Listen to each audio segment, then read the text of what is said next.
it's not widely broadcast. There seems to be this narrative that if you have a disability, you're the patient. There's no way you can be the caregiver. And I kind of want to go into dentistry with my impairment, like with my background in sport, and being like, you know what, it doesn't matter what you come with, you still have something to offer. And that's kind of why I really want to be vocal about my passion to be a dentist with a disability.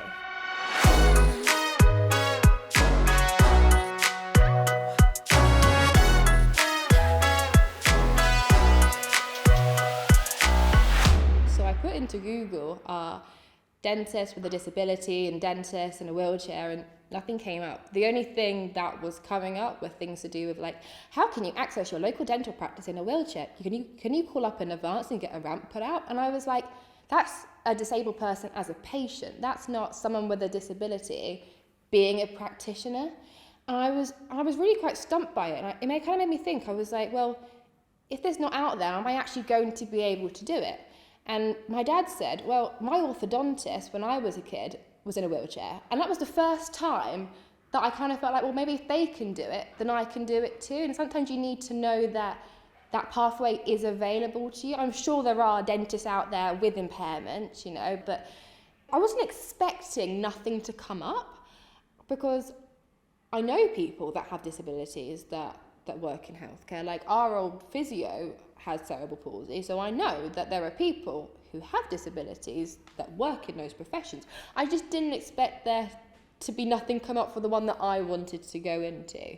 And I don't think if I didn't have that conversation with my dad, like about his orthodontist, that I would have been like, oh yeah, I really can do this, But then again, I'm very stubborn, so I probably would have been like, oh, does it matter? There's nobody else doing it. I'll just crack on with it, kind of thing. But it really did blow me away, and I've done it several times since, and it's still about, can you get into a local dental practice and dentists specialising in special care dentistry? But there's nothing about what it's like to not have control of half your body and still want to go into that profession.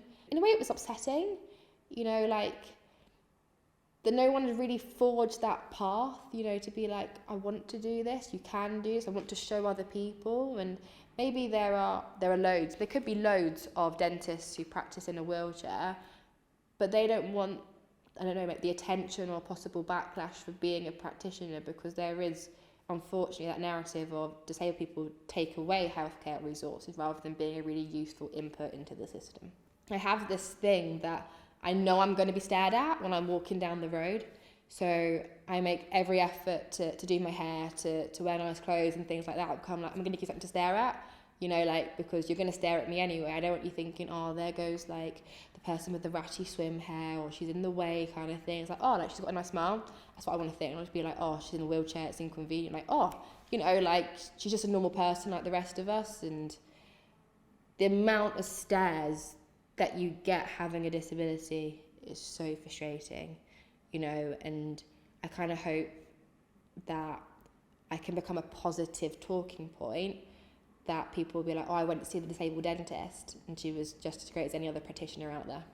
I'm very much like, if I want to do it, I'm going to do it. It doesn't matter that I have an impairment. So I remember that I went out like a couple of months ago with a friend, and the place I wanted to go was down a whole flight of stairs. And I go up to the bouncer and I'm like, oh, do you mind just carrying my chair down the stairs, please? And he was like, I was like, well, they're letting people in, like I'm another person, like why can't I go down there, kind of thing. He was like, oh, but you'll take up more room. And I was like, I will take up exactly the same amount of room as the next person, kind of thing. And again, he kind of relented. He was like, yeah, you're right. Like people have that initial reaction without actually having a conversation with somebody. In order to actually get where you want to go, you might have to have those difficult conversations and make other people feel uncomfortable. You shouldn't be made to feel uncomfortable for people not being comfortable in your presence. Even when I walk down the street, people think I'm an inconvenience, that I'm going to run them over. Like, I'm not going to run you over, like I can go around you. I'm very happy walking at the same pace as the person in front of me. And like that sticks with you, that idea that you're always going to be stared at, that you're always going to be in the way. But if you're put in that privileged professional position, then you have to be listened to and you have to be respected in a way that people don't know who you are, what you stand for, even what you're capable of when you're walking down the street and the first thing they see is she's in a wheelchair.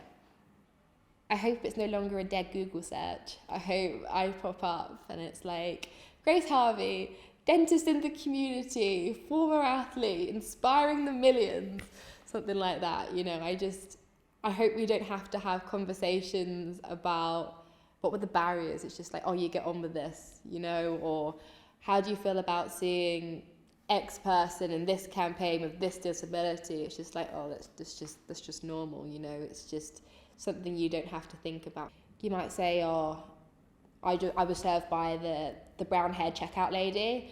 I collected my Amazon parcel from the man in the blue shoes, you know, like I probably will be known as Grace uses a wheelchair, you know, the dentist in the chair kind of thing. Maybe it could be my new Instagram handle. But I don't want it to have a negative connotation. I want it to be a positive force for good.